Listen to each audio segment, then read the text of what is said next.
अस्सलामुअलैकुम। जोजो ने ख्यालख्वानी के जरिए शीतारा को मुखातिब किया और कोडवर्ड्स अदा करने के बाद कहा, अभी पापा ने बताया कि तुम उलझन में हो और तुमने पारस को किसी मुसीबत में डाल दिया है। हाँ, मैंने ये गलती की है और इसकी तलाफी करूंगी। क्यों परेशान होती हो? उसके मुकद्दर में ज़िंदगी होगी तो वो जी लेगा। जोजो, मैं हैरान हूं कि तुम पारस की शरीक हयात होकर उसके लिए ऐसी बात कह रही हो। मैं तो बस नाम की शरीक हयात हूँ। पहली बार जब मैं उसके बच्चे की माँ बनने वाली थी तो उस जहरीले शौहर के जहरीले खून ने मुझे मौत के बिल्कुल करीब पहुंचा दिया था। मेरी कोख में वो बच्चा मुकम्मल ना हो सका। बाबा साहब के दायरे के तजुर्बाकार डॉक्टरों ने मुझे किसी तरह बचा लिया, मगर ये वाजे तौर पर कह दिया कि आइंदा मैं शौहर के करीब ना जाऊं। मैं इस दवाजी ज़िंदगी गुजारने के काबिल नहीं हूँ, बस नाम की बीवी हूँ। शीतारा ने कहा, मैं नहीं जानती थी कि तुम ऐसे हालात से दो चार होती रही हो। कि आप पारस का सामना नहीं करती हो? क्यों नहीं, जब भी वो यहाँ बाबा साहब के दायरे में आता है तो ज़्यादा से ज़्यादा वक्त मेरे ही साथ गुजारता है। एक शौहर की तरह नहीं, एक दोस्त की तरह। वो बचपन से मुझे चाहता है। तुम भी उसे चाहती हो? फिर ये क्यों कह रही थी कि उसके मुकद्दर में ज़िंदगी होगी तो वो जी लेगा? तुम्हारी इस बात में अपनायत नहीं, गैरियत है। कोई अपने मुकद्दर से ज़्यादा नहीं जीता। फिर पारस ने क्या क़यामत तक जीने का ठेका ले रखा है? पापा की फैमिली में हर औरत अपने मर्द के लिए यही सोचती है कि किसी दिन किसी भी लम्हे में वो अपने बेवा होने की खबर सुनेगी। प्लीज़ ऐसी बातें ना करो। मैं पारस के लिए ऐसा सोचने का तसव्वुर भी नहीं कर सकती। फिर तो तुम उसे मौजूदा मुसाइब से कभी नहीं बचा सकोगी। जो औरत अपने चाहने वाली की फिक्र में मुब्तला रहती है वो कभी जहानत से काम ले सकती है, न अपनी गलती की तलाफी कर सकती है। जो चली गई। उसने मेरी उस बात को दूसरे अंदाज में कहा था कि अपनी गलती का तोड़ खुद करना चाहिए। शीतारा फिर सोच में पड़ गई, मगर ज्यादा सोचने का मौका नहीं मिला। इस बार बारबरा ने ख्यालख्वानी के जरिए मुखातिब करके पूछा, क्या उस गधे के लिए परेशान हो रही हो? उसने नागवारी से पूछा, ये तुम गधा किसे कह रही हो? उसी गधे को कह रही हूँ जो खुद को 30 मार खान समझता है। मैं तुम्हें मशवरा देने आई हूं कि उसकी फिक्र में सेहत बर्बाद ना करो, खुश रहा करो। दुनिया में गधों की कमी नहीं है, दूसरा मिल जाएगा। बकवास ना करो, चली जाओ यहाँ से। तुम्हारे भगाने का अंदाज बता रहा है कि अपने महबूब को ज़रूर वापस लाओगी, इसीलिए कमरा खाली करा रही हो। वो हंसती हुई चली गई। उसके इस अंदाज ने यह हौसला पैदा किया कि वह अपने महबूब को खतरात से निकाल कर इसी कमरे में लाएगी। वह फिर मुख्तलिफ पहलुओं से अपने हालात का जायजा लेने लगी। एक रास्ता यह सुझाई दे रहा था कि पारस की निगरानी करने वाले दुश्मनों को दूसरी तरफ भटकाना चाहिए, मगर कैसे भटकाना चाहिए वह फिर ज्यादा देर सोच न सकी। इस बार सोनिया सानी ने उसे मुखातिब करके कहा, अल्लाह मियाँ ने मेरी दवा सुन ली। आखिर ऊंट पहाड़ के नीचे आ गया, अब वो छोड़ो उसे। शैतान का जो अंजाम होना चाहिए वही उसका अंजाम होगा। इस बार शीतारा ने कहका लगाया। उसकी समझ में आ गया कि मेरी फैमिली में जितनी ख्यालख्वानी करने वाली हैं वह मुख्तलिफ अंदाज में उसे गुस्सा भी दिला रही हैं और पारस के लिए कुछ कर गुजरने की तरगीब भी दे रही हैं। सानी ने कहा, शाबाश, इसी तरह कह के लगाओ। किसी शैतान की फिक्र करने से खून खुश्क हो जाता है। वो बोली, सानी, पापा की फैमिली में सभी मेरे पारस को चाहते हैं और सबसे ज़्यादा तो तुम चाहती हो। तुम्हारे आने से अकल आई है कि हंसते रहने से और दिमाग को तरोताज़ा रखने से मसाइल के हल ढूंढने में ज़्यादा वक्त नहीं लगता है। मैं अपने पारस के आसपास से दुश्मनों को इस तरह भगाऊंगी जैसे हलवाई मिठाई पर से मक्खियों को भगाता है। जो और बारबरा से कहना मैं उनका शुक्रिया अदा कर रही हूँ। और तुम्हारा क्या शुक्रिया अदा करूँ? तुमने तो मेरे अंदर बारूद भर दिया। सानी हंसकर चली गई। शीतारा ने सोफा की पोश्ते से टेक लगाकर आंखें बंद कर ली। बंद आंखों के पीछे शतरंज की भी साथ बिछा ली। फिर तमाम फिक्रों परेशानी से निजात हासिल करके तरह तरह की चालें सोचने लगी। फिर उसने 20 मिनट के बाद ही मुस्कुराकर आंखें खोली, ख्यालख्वानी की परवाज़ की। फिर इसराइल के हाकिम आला के पास पहुंचकर बोली, मैं बोल रही हूँ, तुम मेरा नाम नहीं जानते। इतना कहना ही काफ़ी है कि मैं दमिश्क में रहने वाली मशरूबा के दिमाग में जाकर MIM के सरबराह की नुमाइंदगी करती रही हूँ। आला हाकिम ने कहा, MIM के सरबराह के एक नुमाइंदे ने मुझसे फ़ोन पर बातें की थी। हमने मुतालबा मान लिया है और अभी सैटेलाइट के जरिए सारी दुनिया को बताएंगे कि MIM के सरबराह ने तहरीरी तौर पर या किसी नुमाइंदे को भेजकर तेलबैब आने की बात नहीं की थी। किसी दुश्मन तंजीम ने MIM को बदनाम करने के लिए एक चाल चली थी जो नाकाम रही। शीतारा ने कहा, हमें यकीन है कि तुम लोग दुनिया के सामने अब हमारे हक में बोलोगे, लेकिन मैं तुम्हारे मुल्क की टेलीपैथी जानने वाली अल्पा से बातें करना चाहती हूँ। हम दोनों एक दूसरे को अपने दिमाग में नहीं आने देंगी, लिहाजा अल्पा तुम्हारे दिमाग में आए तो मुझसे रब्ता करो। मैं 10 मिनट के बाद आऊँगी। उसने आला हाकिम को 10 मिनट का वक्त दिया। फिर उसके दिमाग में गई और पूछा कि अल्पा मौजूद है? अल्पा ने कहा, हाँ, मैं अल्पा बोल रही हूँ। अगर तुम्हारा ताल्लुक MIM से ना होता तो मैं अभी ना आती, क्योंकि दूसरे मामले में बेहद मसरूफ़ हूँ। बेहतर है टू दी पॉइंट गुफ्तगू हो जाए।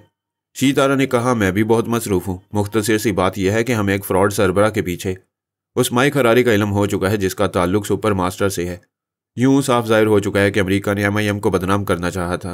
हाँ, माइक हरारी के हवाले से सुपर मास्टर और अमेरिका पर ही इल्ज़ाम आएगा, लेकिन अमेरिका हमारा दोस्त है और सुपर मास्टर ने तुम्हारी तंजीम को बदनाम करने की साजिश नहीं की है। एल्पा, अभी तुमने टू दी पॉइंट बातें करने को कहा और अब खुद बात बढ़ा रही हो। ये भूल रही हो कि टीवी स्क्रीन पर हरारे के जख्मी होते ही मेरे अलावा MIM की दूसरी ख्यालख्वानी करने वाले हरारे के अंदर पहुंचे थे। अब तुम समझ सकती हो कि तुमने हरारे और सुपर मास्टर की साजिश को किस हद तक मालूम किया है। तमाम दुनिया की टीवी स्क्रीन पर उन मनाजिर को पेश करने का नुकसान यह हुआ है कि फरहाद के टेलीपैथी जानने वालों ने भी जख्मी हरारे के चोर ख्यालात पड़े होंगे। बाय द वे, तुम इस सिलसिले में क्या कहना चाहती हो? हम तो यही चाहते हैं कि सुपर मास्टर ने हमारी तंजीम को बदनाम करने की कोशिश की। उसके जवाब में इसराइली हुकाम की तरफ से सुपर मास्टर को बदनाम किया जाए, उसकी साजिश को दुनिया वालों के सामने पेश किया जाए। हमें मुश्किल में ना डालो। अमेरिका से हमारे अच्छे ताल्लुकात हैं। तुम्हारे सरबराह के लिए ये बात इत्मीनान बख्श होगी कि हम MIM की हमायत में दुनिया वालों के सामने अभी 1 घंटे बाद बोल रहे हैं। एल्पा, तुम अपने अकाबरीन से कहो कि हमारे खिलाफ साजिश करने वालों को हम मुआफ़ नहीं करेंगे। टीवी के जरिए साजिश करने वालों के नाम पेश नहीं किए जाएंगे तो हम तिल अबैब में अमरीकियों का जीना हराम कर देंगे। हमारे कई जानिसार मुजाहिदीन यहाँ पहुँचे हैं, लेकिन अभी कुछ अरसा मुजाहिदीन कोई हरकत नहीं करेंगे। हम दूसरी चाल चल रहे हैं। शातिर अपनी चाल पहले किसी को नहीं बताते, तुम भी नहीं बताओगी? ज़रूर बताऊंगी, ताकि तुम्हें मालूम हो कि हम लड़ते भी हैं तो दुश्मनों के ही हथियार इस्तेमाल करते हैं। हमारे जितने ख्यालख्वानी करने वाले हैं, उन्होंने अब तक तेल अबैब के 10 यहूदियों पर तनवी में अमल किया है, उन्हें अपना मामूल और ताबेदार बनाया है। अब वो हमारे इशारों पर अमरीकी इंजीनियर्स, डॉक्टरों, सियासी और फौजी मुशीरों को हलाक करेंगे। यानी तुम लोग सुपर मास्टर को ये यकीन दिलाओगे कि इसराइल के यहूदी अवाम अमरीकियों के जानी दुश्मन बन गए हैं। हाँ, तुम लोग माइक हरारे और सुपर मास्टर की इस साजिश को छुपाओ जो हमारे खिलाफ की गई। हम अपने तरीक़ेकार से सुपर मास्टर वगैरह को यहूदियों से बदजन करेंगे। इसमें कोई शुबा नहीं कि तुम्हारी इस नई तंजीम ने हमारे लिए बहुत सी मुश्किलात पैदा कर दी हैं। वैसे क्या तुम वही हो जो 1 घंटा पहले हमारी एक जासूसा के दिमाग में अल्पा बनकर आई थी? हाँ, मैं वही हूँ। उस होटल में बेंजामिन फ्राइड नामी एक यहूदी खूबरू जवान है। मैंने लंदन में उसे देखा था और उसे अपना ताबेदार बना लिया। तुम औरत हो, तुमसे क्या छुपाऊं? उस पर मेरा दिल आ गया है। उस बेचारे को यह भी मालूम नहीं कि मैं उसके दिमाग पर कब्जा जमाए रखती हूँ। वो कुछ दिनों बाद लंदन वापस जाएगा तो मैं उसे मुसलमान बनाकर शादी कर लूँगी। एल्बा ने कहा, मैं शादी की पेश की मुबारकबाद देती हूँ। अगर तुम चाहो तो हम मिस्टर बेंजामिन फ्राइड को यहाँ VIP ट्रीटमेंट देंगे और उसके लिए सिक्योरिटी गार्ड्स मुकर्रर कर देंगे। तुम्हारा शुक्रिया। मैं तो ये चाहती हूँ कि तुम्हारा कोई पुलिस वाला, कोई फौजी या कोई जासूस उसके करीब ना जाए। आज जो जासूसा उसके करीब गई थी उसे मैंने नज़रअंदाज कर दिया है। आइंदा ऐसा नहीं होना चाहिए। मैं वादा करती हूँ ऐसा नहीं होगा और चाहती हूँ कि हम अमेरिका के मामले में समझौता करें। हमारे इस शहर तेल अबैब को मैदान जंग ना बनाओ और यहाँ के किसी अमरीकी को नुकसान ना पहुँचाओ। शीतारा ने हंसकर कहा, हम औरतों के दिल और जज्बात अपने इख्तियार में नहीं रहते। तुमने बेंजामिन से शादी के बारे में पेश की मुबारकबाद देकर एक अजीब सी मुसर्रत दी है, लेकिन दोस्तों और दुश्मनों में तुम पहली औरत हो जिसने सबसे पहले मुबारकबाद दी है। मैं तुमसे वादा करती हूँ कि अपने सरबराह से आज इस सिलसिले में गुफ्तगू करूँगी, बल्कि कायल करूँगी कि इस मुल्क में किसी अमरीकी को नुकसान न पहुँचाया जाए। मैं किस जुबान से तुम्हारी तारीफ़ करूँ? तुम ज़िद्दी और हट धर्म नहीं हो।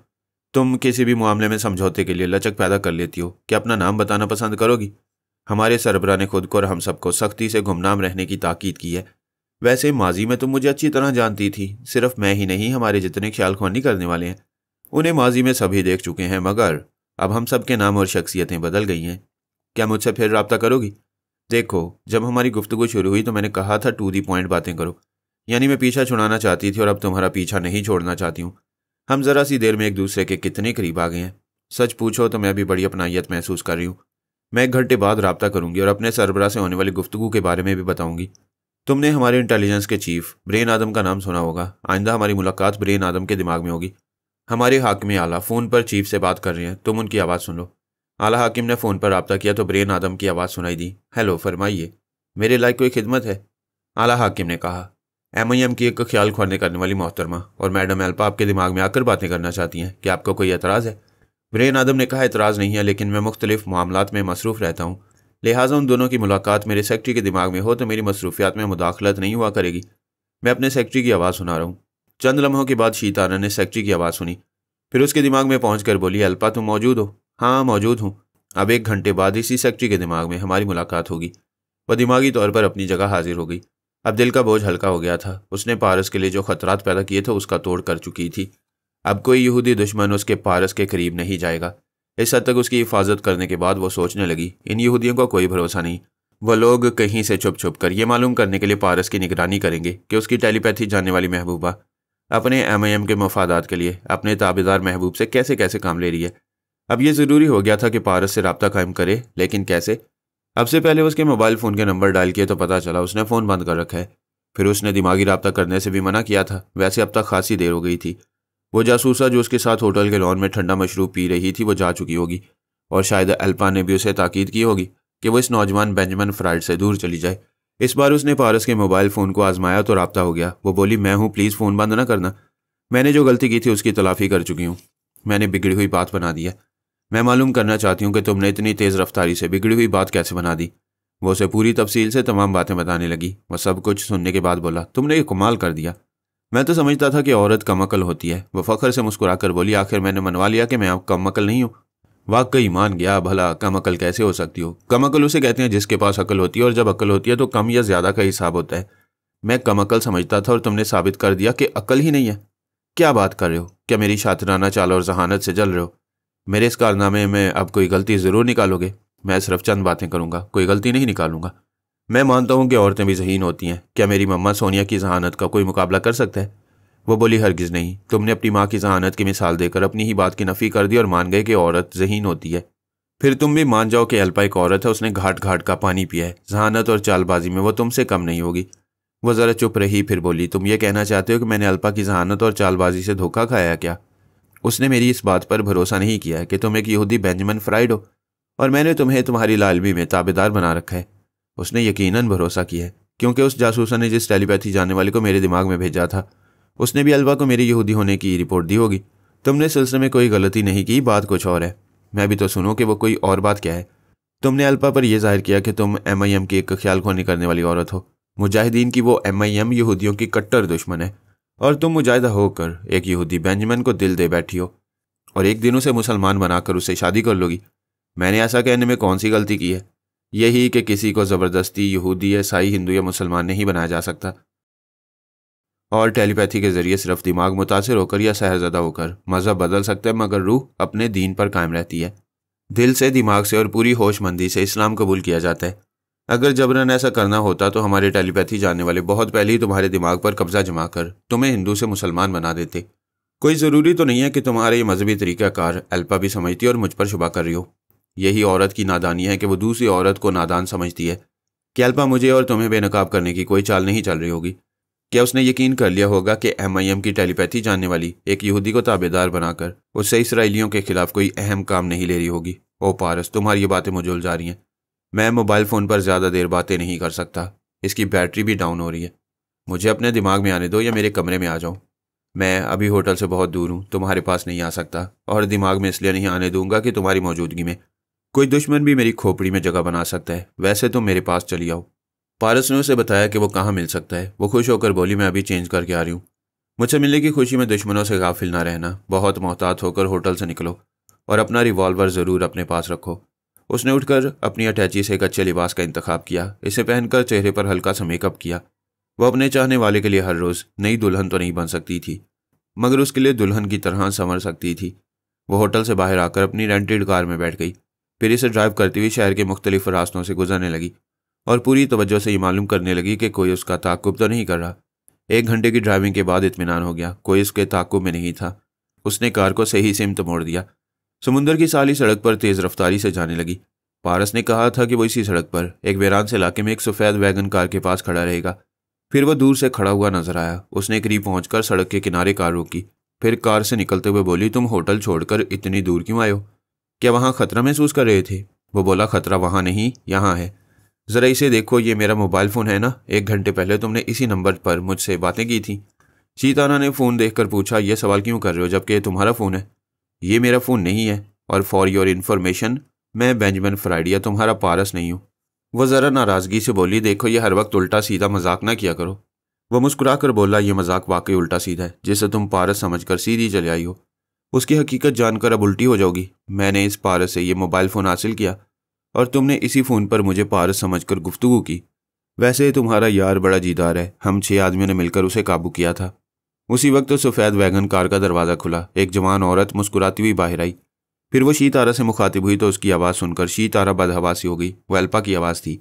वो कह रही थी, हेलो शीतारा, टेलीपैथी की दुनिया में बड़ी भूल भुलैया है। तुम मुझे चक्कर दे रही थी, मैंने तुम्हें चकरा कर रख दिया। वैसे तुम्हारा पारस यहाँ मौजूद है, वो देखो। शीतारा ने देखा वैगन कार के पीछे से पारस अपने असली रूप में आ रहा था। 3 यहूदियों ने उसे गन पॉइंट पर रखा हुआ था। एल्पा ने कहा, शीतारा, तुम्हारे सामने जो खड़ा हुआ है वो हमारा आदमी है। हमने इस पर बेंजामिन फ्राइड का मेकअप किया है और तुम्हारा अपना पारस गन पॉइंट पर है। मैं तुम्हें 15 मिनट का वक्त देती हूँ, अपने यार को बचा कर ले जा सकती हो तो ले जाओ। अब ऐसे में वो क्या कर सकती थी? उसने एकदम से ख्यालख्वानी की परवाज करके मुझे पुकारा, पापा मैं हार गई, ये दुश्मन पारस को गोली मारने वाले हैं, आप जल्दी आ जाएं। मैंने कहा, ये क्या कह रही हो? पारस दुश्मनों में कैसे फंस गया है? आप खुद आकर देख लें प्लीज़, जल्दी आएँ। मुझे अपने दिमाग में आने दो, मैं तुम्हारे जरिए वहाँ की सिचुएशन देखूंगा। वो मेरे दिमाग से गई, मैं उसके दिमाग में चला आया। वो बोली, मुझसे कुछ फासले पर एल्पा खड़ी है, उसी ने ये जाल बिछाया है। अब मैं तस्लीम करती हूँ कि मेरे पास जहानत नहीं है। इसने मुझे 15 मिनट का वक्त दिया है कि मैं किसी तरह पारस को बचा कर ले जाऊँ। क्या ऐसा मुमकिन है पापा? मैंने कहा, बेशक मुमकिन है। मैंने पहले ही समझाया था कि परेशानी और बदहवासी में इंसान जहानत से महरूम हो जाता है। अभी तुम्हारी भी यही हालत है। मैं बहुत अहमक हूँ, पारस के साथ रहने के काबिल नहीं हूँ। इस बार आप इसे बचा लें, मैं इससे बहुत दूर चली जाऊंगी ताकि मेरी वजह से फिर इस पर कोई मुसीबत न आए। एल्पा ने उसे पूछा, क्या सोच रही हो? 10 मिनट गुजर चुके हैं, सिर्फ 5 मिनट रह गए हैं। मैंने कहा, अकल से काम लेने के लिए एक लम्हा काफ़ी होता है, 5 मिनट बहुत हैं। अब ज़रा अकल से सोचो। वो मेरा बेटा है, जहानत और मक्कारी में बेमिसाल है। ऐसे जवान को एल्पा कभी गोली मारने नहीं देगी, बल्कि जंजीरों में जकड़ कर उसे अपनी रिहाइशगाह में ले जाएगी। इस पर तनवीमी अमल करके इसे अपना गुलाम बनाएगी। मेरी इतनी बातों से क्या तुम्हें अकल आई कि पारस को गोली नहीं मारी जाएगी? हाँ, ये बात अच्छी तरह समझ में आ गई है। एल्पा बहुत अरसा पहले पारस की दीवानी थी, आज उसे फिर खोया हुआ पारस मिल गया। अब फिर थोड़ी सी जहानत से सोचो कि तुम पारस को एल्पा से दूर रख सकती हो। वो पारस को अपना बनाने ले जाएगी, मगर तुम्हारी एक हिकमत अमली के बायस उससे दूर रहेगी। वो दोनों हाथों से सर थाम कर सोच के जरिए बोली, पापा आप लोगों की हाजिर दिमागी मुझे नसीब नहीं होगी। प्लीज़ जल्दी बताएं मैं ऐसे वक्त क्या करूं? मैंने तुम्हारी सोच से मालूम किया है कि तुम्हारे पर्स में रिवॉल्वर है, उसे निकालो और पारस को गोली मार दो। वह एकदम से लड़स कर बोली, आप क्या कह रहे हैं? मैं और पारस को गोली मारूं? आप एक बाप होकर बेटे को कत्ल करने को कह रहे हैं? मैंने कब कहा कि उसे कत्ल करो? उसे सिर्फ जख्मी करो। वो 2-4 दिनों तक जख्मी रहेगा तो एल्पा सिर्फ उसकी तीमारदारी करती रहेगी। इन 2-4 दिनों में हम पारस को उसकी कैद से निकाल कर ले जाएंगे। ओह हाँ, आपकी ये प्लानिंग समझ में आ रही है, मगर मैं अपने हाथों से अपने पारस पर गोली नहीं चला सकूंगी। यानी तुम अपने हाथों से अपने पारस को अपनी सौकन के हवाले कर दोगी, उसे उसका गुलाम बना दोगी? नहीं, मैं इसे एल्पा के शिकंजे में नहीं जाने दूंगी, मगर मैं किस दिल से इस पर गोली चलाऊं? एल्पा ने अपनी रिस्ट वॉच को देखते हुए कहा, सिर्फ 1 मिनट रह गया है, तुम अपने यार के लिए कुछ नहीं कर सकोगी। उसने पर्स में से रिवॉल्वर निकाल लिया। एल्पा ने कहा, अगर तुमने रिवॉल्वर का रुख मेरी तरफ किया और मुझे गोली मारने की हिमाकत की तो उससे पहले मेरी मातियत पारस को गोलियों से छलनी कर देंगे। सीतारा ने रिवॉल्वर को दोनों हाथों से थाम कर कहा, इतनी अकल मुझ में भी है कि तुम्हारे बाद मेरे पारस को जिंदा नहीं छोड़ा जाएगा, इसलिए मैं वो करूंगी जो तुम कभी सोच भी नहीं सकती हो। ये कहते उसने रिवॉल्वर का रुख पारस की तरफ किया। मैं उसके अंदर था और गोली इस तरह चलने न देता कि मेरे बेटे की जान के लाले पड़ जाते। मैंने सीतारा को अपनी मर्जी के मुताबिक फायर करने दिया। पारस के हलक से एक चीख निकली, वो लड़खड़ाकर जमीन पर गिरा। एल्पा ने चीख कर कहा, चुड़ैल की बच्ची है, तूने क्या किया? तुम सब क्या देख रहे हो? इसे फौरन गाड़ी में डालो और करीबी अस्पताल में ले चलो। वो सब हुक्म की तामील कर रहे थे। जख्मी पारस को वैगन कार के अंदर पहुंचा दिया गया। एल्पा दौड़कर पारस के पास चली गई। दूसरे मातियत भी गाड़ी में बैठ गए थे। रिवॉल्वर सीतारा के हाथों में रह गया। वो किसी और को गोली मारकर पारस को जानी नुकसान नहीं पहुंचा सकती थी, इसलिए उन्हें देखती रह गई और वो गाड़ी स्टार्ट होकर अपनी रफ्तार तेज करती हुई दूर होती चली गई। जब वो गाड़ी नज़रों से ओझल हो गई तो मैंने पूछा, इस वीरान सड़क के किनारे क्यों खड़ी हुई हो? होटल में जाओ और अपने कमरे में आराम करो। वो रोने लगी, फिर बोली, आप मेरे पास हैं, आपको अपने जख्मी बेटे के पास रहना चाहिए। मैं उसके पास रहकर क्या करूँगा? तुम उसके साथ रहने आई थी। मैंने तुम्हारी टेलीपैथी पर, तुम्हारी जहानत पर भरोसा करके अपने बेटे को तुम्हारे हवाले किया था। क्या मेरा बेटा मुझे वापस कर सकोगी? आप कैसी बातें कर रहे हैं? जो कुछ हुआ आपके सामने हुआ। आपने खुद देखा कि मैं बिल्कुल ही बेबस हो गई थी और आपके मशवरों पर अमल कर रही थी। अगर कोई दुश्मन फरहाद अली तैमूर बनकर तुमसे कहता कि पारस को गोली मार दो तो तुम मार देती हो, लेकिन आप दुश्मन नहीं है। हाँ, मैं उसका बाप हूँ। मैंने गोली चलाने का मशवरा दिया। जानती हो क्यों? मेरी समझ में कुछ नहीं आ रहा है। तुम्हें पारस के साथ इसलिए रखा गया है कि तुम अकल इस्तेमाल करने की तरबियत हासिल करती रहो, लेकिन तुम कभी परेशान हो जाती हो, कभी पारस के लिए जज्बात में बह जाती हो। क्या तुम नहीं जानती कि ये यहूदी टेलीपैथी जाने वालों को ट्रैप करते हैं, फिर उन्हें अपना ताबेदार बनाकर अपने मुल्की मफादात के लिए इस्तेमाल करते हैं? ये मैं अच्छी तरह जानती हूँ, मगर मैंने बात काट कर कहा, मगर तुम्हारे अंदर की औरत ने सिर्फ इतना ही सोचा कि तुम्हारे महबूब को सौकन छीन कर ले जा रही है। इस हसद और जलापे में ये नहीं सोचा कि तुम्हारी जैसी टेलीपैथी जाने वाली इन यहूदियों के लिए कितनी अहम है। वो चौंक कर बोली, हाँ, इस वाक़े का ये पहलू अहम है कि एल्पा मुझे जख्मी करके मेरे दिमाग पर कब्जा जमाकर मुझे भी पारस के साथ ले जा सकती थी, लेकिन वो उसके तमाम यहूदी मातियत मुझे कोई अहमियत ना देकर छोड़ गई हैं। मैंने कहा, यही बात तुम इस वक्त अकल से सोचती और एल्पा से पूछती कि वो तुम्हें अपने साथ क्यों नहीं ले जा रही है, तो तुम्हें जवाब मिल जाता। वो कहती कि यहूदियों को टेलीपैथी जाने वालों की ज़रूरत रहती है और वो यहूदी अल्पा नहीं है और ना ही तुम्हारी और पारस की दुश्मन है। शीतारा ने शदीद हैरानी से पूछा, ये आप क्या कह रहे हैं? वो अल्पा नहीं थी? वो मरीना थी और उसके साथ बाबा साहब के इदारे से ताल्लुक़ रखने वाले अफराद थे। वो दोनों हाथों से सर थाम कर बोली, वो सब दुश्मन नहीं थे। तो फिर वो कोई डमी पारस होगा जिस पर मैंने गोली चलाई थी। वो डमी नहीं था, असली पारस था, मेरा बेटा था। तुमने सचमुच उसे जख्मी किया? पापा मैं पागल हो जाऊंगी। ये आप लोग मुझे किस किस्म की जहानत और हाजिर दिमागी की तरबियत दे रहे हैं? और ये आपकी जहानत है या पागलपन है? क्या आपने अपने बेटे को मेरे हाथों से जख्मी कराया है? हमें पागल कह लो या दीवाना कहो, हमारी ऐसी दीवानगी के पीछे क्या हो रहा है यह भी तुम्हारी समझ में नहीं आएगा।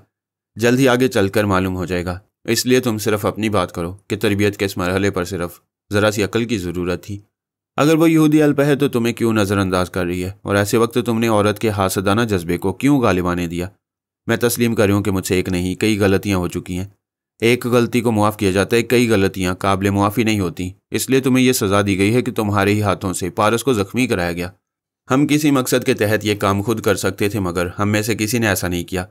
तुमने अपनी मोहब्बत को गोली मारी है, जाओ पछताओ। इतनी बड़ी सज़ा पाने के बाद शायद तुम्हारी जहानत चमकने लगे। अगर आप दुरुस्त कह रहे हैं तो मैं पछताती रहूँगी और शर्म से मरती रहूँगी, लेकिन मुझे तो क्या, दुनिया के किसी भी होशमंद को यकीन नहीं आएगा कि एक बाप ने अपने बेटे को गोली मारकर जख्मी करने का मशवरा दिया। पापा वो पारस नहीं हो सकता, वो डमी। शीतारा, मुझे अफसोस है कि इस वक्त भी तुम्हारी अकल काम नहीं कर रही है। तुम असल और डमी का फ़र्क भी मालूम कर सकती हो। शीतारा ने जहन पर जोर डालकर सोचा। बात समझ में आ गई। मामूली सी बात थी। वो पारस के दिमाग में पहुंचकर हकीकत मालूम कर सकती थी। अक्सर ऐसा होता है, गम हो, गुस्सा हो, परेशानी या बदहवासी हो तो सामने की बात समझ में नहीं आती। उसने ख्याल खोने की परवाज़ की और पारस के अंदर पहुंच गई। वो वैगन के अंदर सीट पर लेटा हुआ था। बाबा साहब के इदारे के जो अफराद मरीना के साथ आए थे उनमें डॉक्टर और तीमारदार भी थे। वो पारस के जख्म की मरहम पट्टी कर रहे थे। शीतारा उसे मुखातिब करना चाहती थी। मैंने कहा, वापस आ जाओ, उससे बातें ना करो।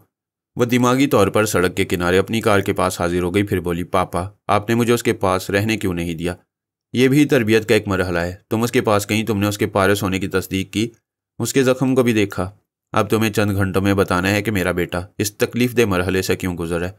वह आहिस्ता आहिस्ता चलती हुई कार में आकर बैठ गई। मैंने कहा, बाज़ औक़ात बैक वक्त कई फ़राइज़ अदा करने पड़ते हैं।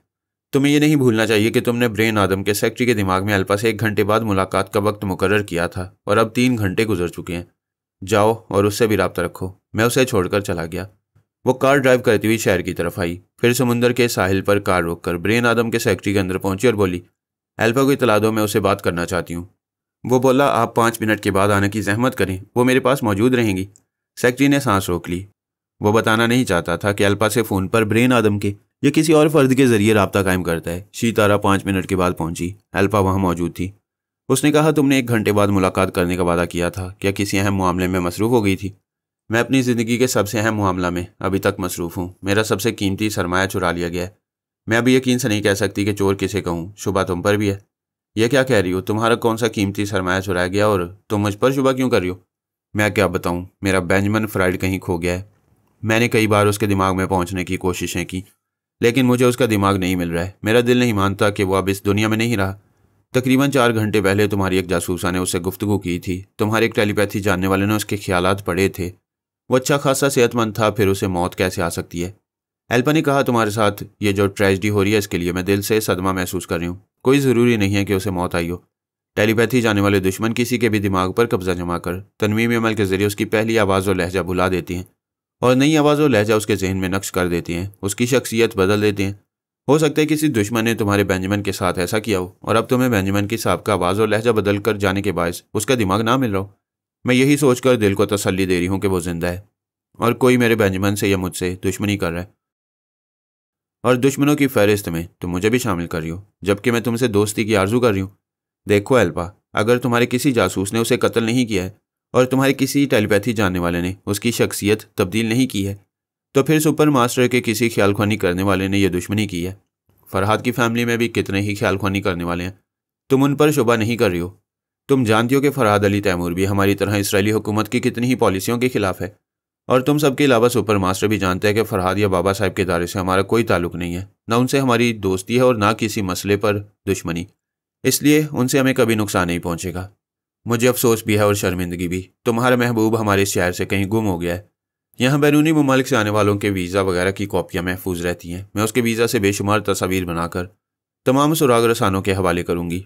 उन तस्वीर के जरिए सिर्फ तेल अवीव में नहीं बल्कि पूरे इसराइल में उसे तलाश किया जाएगा। ये काम अभी से शुरू होगा। टेलीविज़न के जरिए भी उसकी तस्वीरें दिखाई जाएंगी और पूरे इसराइली अवाम से कहा जाएगा कि उसे जो तलाश करेगा उसे $1,00,000 इनाम में दिए जाएंगे। मैं यह कामात सादिर करके अभी आती हूँ। तुम 10 मिनट के बाद इसी सेक्रेटरी के दिमाग में मुझसे मिलोगी। उनका राब्ता ख़त्म हो गया। शीतारा को अपने पारस की फ़िक्र थी। ये जानते हुए भी मुतफिक्र थी कि वो अपनों ही की पनाह में है। ये समझ में नहीं आ रहा था कि उसे ज़ख्मी क्यों किया गया है। किसी को गोली मारना जुल्म है, लेकिन अपनों को गोली मारना तो बेहिसी और दरिंदगी है। पारस को दरिंदगी के अजाब में क्यों मुब्तला किया गया था, यह उसे मालूम करना था। मैंने उसकी जहानत को चैलेंज किया था तरबियत के इस मरहले पर। उसके लिए यह समझना ज़रूरी था कि हमने पारस के खिलाफ ऐसा कदम क्यों उठाया और अब आइंदा क्या होने वाला है।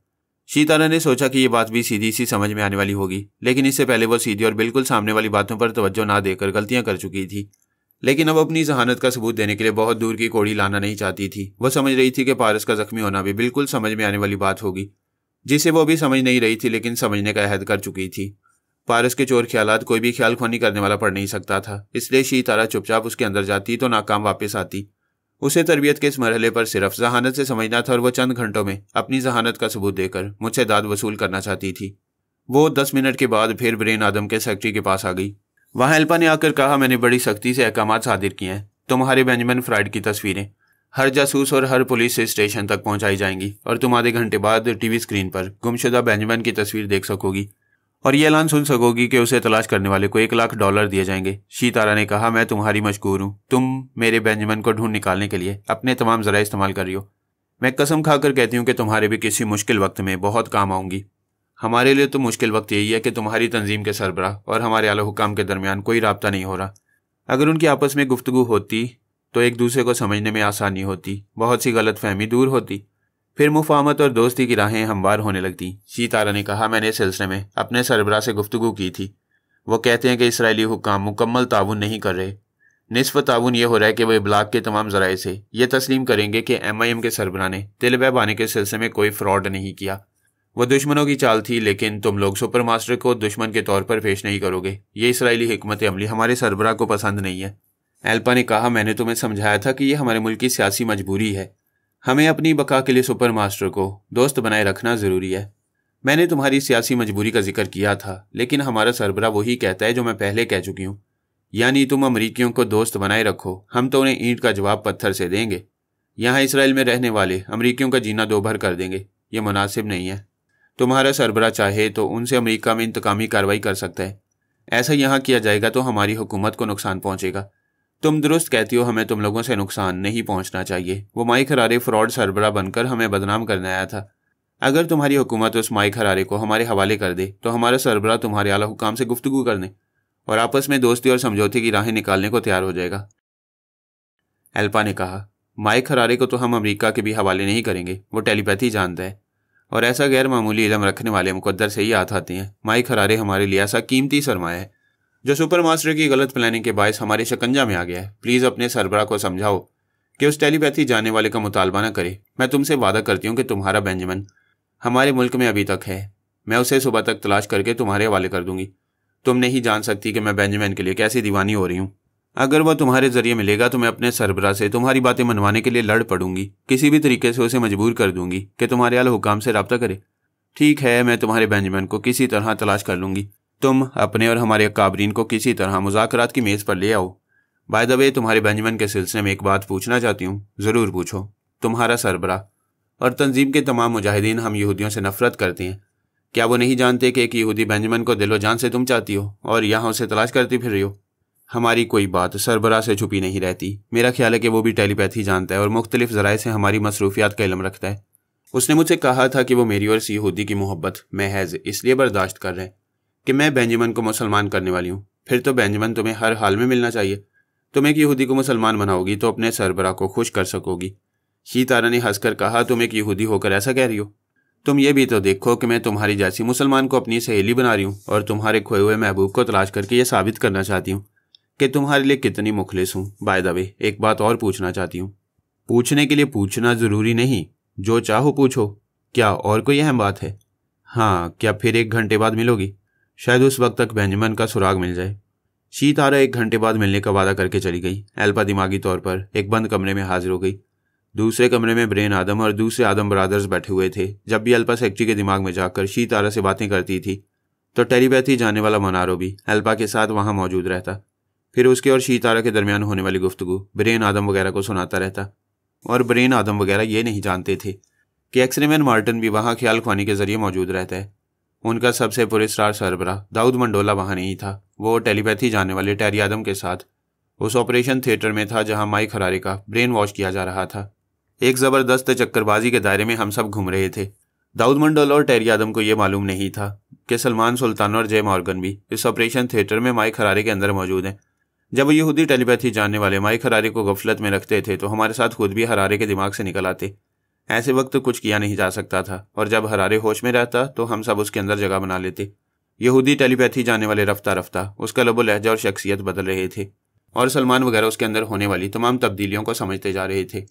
टेलीपैथी एक दिमागी खेल है। इस खेल में भूल भुलैया है। जो इस मैदान में आता है वो अगर ज़हीन है तो रास्ते हमवार करता जाता है, वरना भूल भुलैयों में गुम हो जाता है। और मेरी ये दास्तान आपके लिए भी भूल भुलैयों से कम नहीं। जो इसे तवज्जो से पढ़ते हैं वो नित नई कलाबाजियों को समझकर लुत्फ़ हासिल करते हैं और जो सरसरी तौर पर इसे पढ़कर गुजरते हैं वो महज इसके तमाम दिलचस्प किरदार और सैरज़दा करने वाले वाक़यात से दिलचस्पी लेकर वक्त गुजारते हैं। मेरा ऐसा कहने का मकसद यह है कि अभी ज़रा उलझा हुआ दिमागी खेल जारी था। तिलबैब के एक और ऑपरेशन थिएटर में एक डमी माइक हरारे तैयार हो चुका था। इसे चेहरे और जिस्मानी तौर पर हरारे बनाने के बाद इस पर तनवीमी अमल करके इसके अंदर हरारे की तमाम खुसूसियात नक्श की जा रही थी। इसराइली हुक्काम सुपर मास्टर को नाराज़ नहीं करना चाहते थे। उन्होंने अमरीकी सदर से भी वादा किया था कि हरारे होश में आएगा और सफ़र करने के काबिल हो जाएगा तो उसे अमरीका वापस भेज दिया जाएगा। और वापस भेजने के लिए वो डमी तैयार हो चुका था। इस डमी को सिर्फ टेलीपैथी नहीं आती थी। इसके लिए तय पाया था कि टेरी आदम, टालबुट और मनारो बारी बारी इस डमी के दिमाग में हमेशा मौजूद रहेंगे। यूं सुपर मास्टर वगैरह शुबा नहीं कर सकेंगे कि वो एक डमी से बैल रहे हैं। शी तारा और अल्पा ने फिर 1 घंटे बाद सेक्रेटरी के दिमाग में मिलने का वक्त मुकर्रर किया। इसके बाद अल्पा अपने बंद कमरे से निकलकर दूसरे कमरे में ब्रेन आदम और दूसरे आदम ब्रदर्स के दरमियान आकर बैठ गई। फिर बोली, क्या मैंने सही लाइन पर MIM वाली से गुफ्तगू की है? ब्रेन आदम ने तायद में सर हिलाकर कहा, तुम बहुत अच्छी जा रही हो मनारो, हमें तुम दोनों की गुफ्तगू सुनाता रहे। एक ब्रदर ने कहा, पता नहीं MIM की ख्याल ख्वानी करने वाली कौन है, वैसे कच्चा ज़हन लगता है। हमारी सिस्टर अल्पा उसे शीशे में उतार लेगी। अल्पा ने कहा, मैं यही कोशिश कर रही हूँ। इसमें तो शुबा नहीं रहा कि वो सचमुच यहूदी बेंजामिन की दीवानी है और उसे पाने के लिए हमारे साथ बड़े बड़े समझौते कर सकती है। और बड़ी बात यह है कि आइंदा मुझ पर अंधा एतमाद करने लगेगी। ब्रेन आदम ने कहा, तुमने बड़ी हद तक कामयाबियाँ हासिल की हैं, लेकिन हमारी असल कामयाबी ये होगी कि MIM के सरबराह से हमारे मुल्क के हुकाम से मुज़ाकरात हो जाएं। उसका मुतालबा बहुत बड़ा है। अब वो फ्रॉड सरबराह बनने वाला माइक हरारे का मुतालबा कर रहा है। हमने तो अमरीकी सदर का ये मुतालबा तस्लीम नहीं किया। हम सुपर मास्टर को डमी माइक हरारे पेश करने वाले हैं। क्या हम MIM के सरबराह को भी एक डमी माइक हरारे पेश करके बेवकूफ़ नहीं बना सकते? एक बरादर ने कहा, यह तो बचकाना सी बात है, आखिर हम माइक हरारे की कितनी डमियाँ बनाएंगे? दूसरे बरादर ने कहा, अब हमारे पास काफ़ी टेलीपैथी जानने वाले हैं, फिर असली टेलीपैथी जानने वाले माइक हरारे का भी इजाफा हो रहा है। ब्रेन आदम ने कहा, एक और अहम बात यह है कि अगर हम माइक हरारे की एक डमी तैयार करें और उस डमी के दिमाग में भी हमारे टेलीपैथी जानने वाले आते जाते रहें तो हम उस डमी की सूरत में अपने एक जासूस को MIM तंजीम के अंदर पहुंचा सकते हैं। ये बात सबके दिल को लग रही थी। मुजाहिदीन की वो नई तंजीम अमेरिका और इसराइल के लिए दर्द सर बनी हुई थी। अचानक उन पर जैसे आसमान से टपक पड़ी थी। कुछ पता नहीं चल रहा था कि सरबराह कौन है, इसका हेडक्वार्टर किस मुल्क और शहर में है। इस तंजीम का एक मुजाहिद भी कैदी की हैसियत से उनके हाथ नहीं आया। वह तंजीम एक आसेब की तरह थी जो डराती थी और नजर नहीं आती थी। 24 घंटों के अंदर एक मुकम्मल डमी तैयार हो जाती, यानी किसी के चेहरे की प्लास्टिक सर्जरी करने में वक्त लगता था। फिर उस पर तनवीमी अमल किया जाता था। उसे तनवीमी नींद पूरी करने का वक्त दिया जाता। फिर उसे अच्छी तरह आजमाने के बाद मुतमईन होकर रेस के घोड़े की तरह मैदान में छोड़ा जाता। अल्पा ने ब्रेन आदम से कहा, आपकी प्लानिंग बहुत उम्दा है, मैं एक और इजाफा करना चाहती हूँ। हाँ बोलो, तुम क्या चाहती हो? वो बोली, वो MIM की ख्याल ख्वानी करने वाली बेंजामिन के लिए बावली हो रही है। हो सकता है बेंजामिन समंदर में डूब गया हो या किसी कातिल ने उसकी लाश छुपा दी हो, तो मैं उस MIM वाली को मुतासर नहीं कर सकूंगी।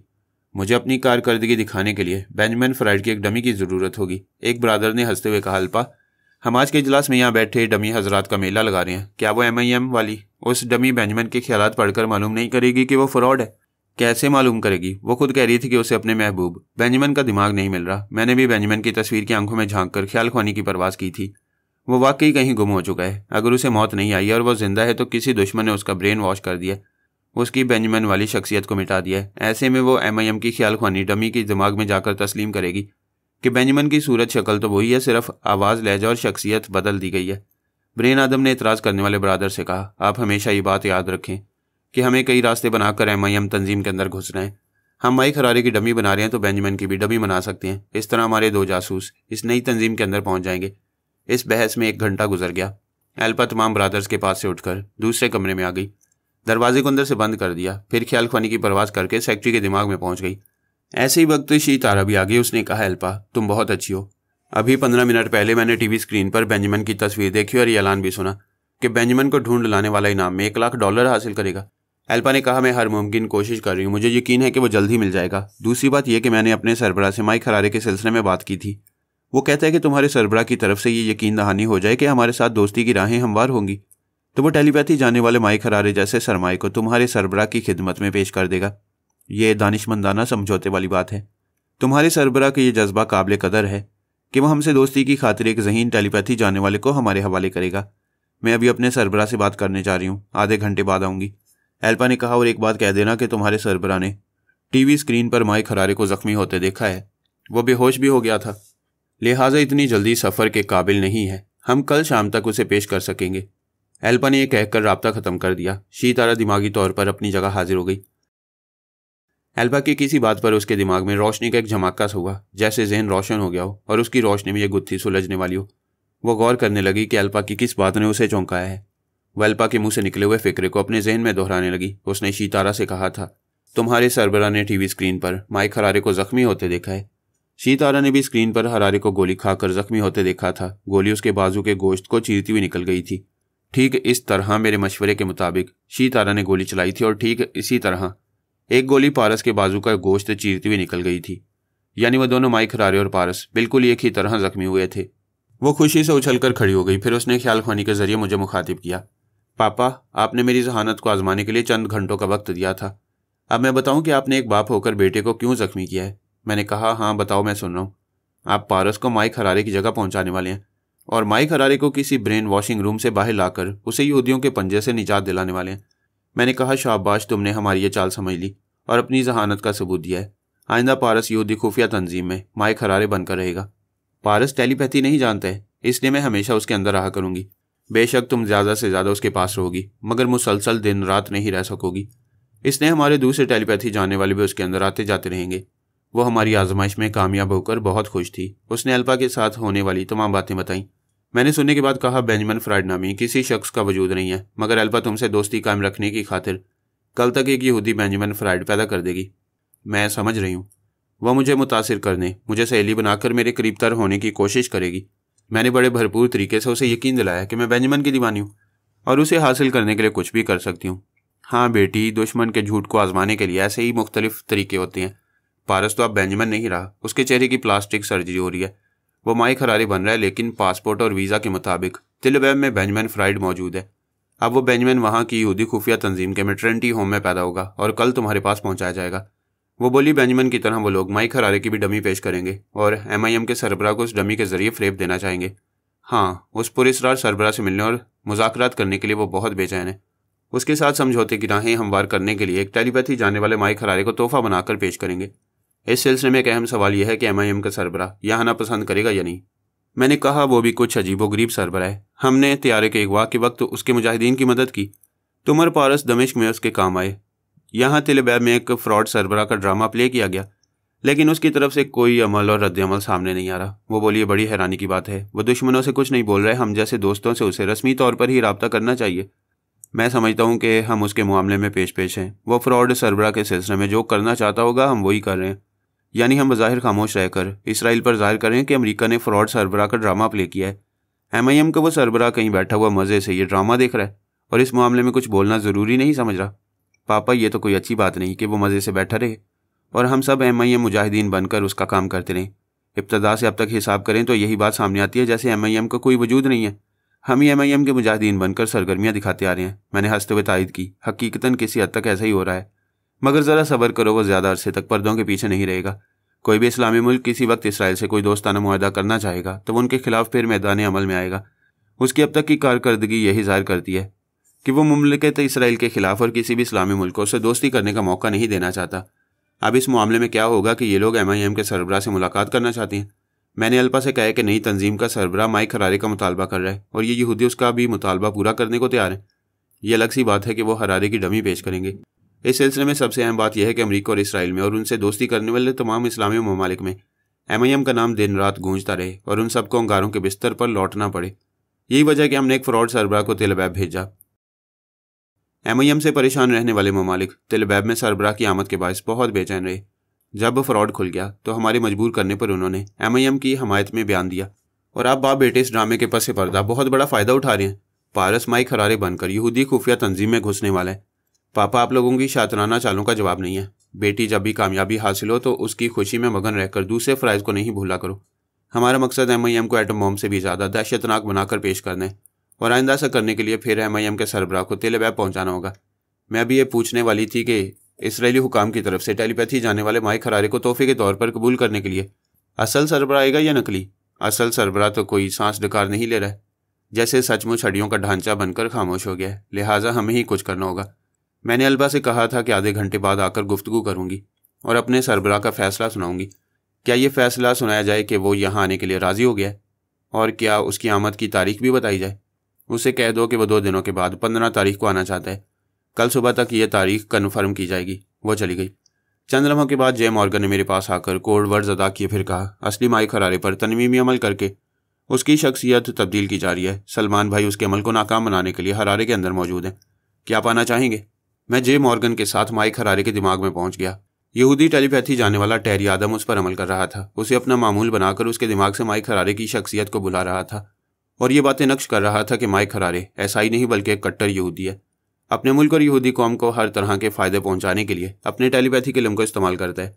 तनवीमी अमल के दौरान टेरी आदम उससे सवालात भी करता जा रहा था और सलमान उस मामूल बनने वाले हरारे की ज़ुबान से जवाब देता जा रहा था और टेरी आदम समझ रहा था कि वो वाकई मामूल बनकर जवाबात दे रहे।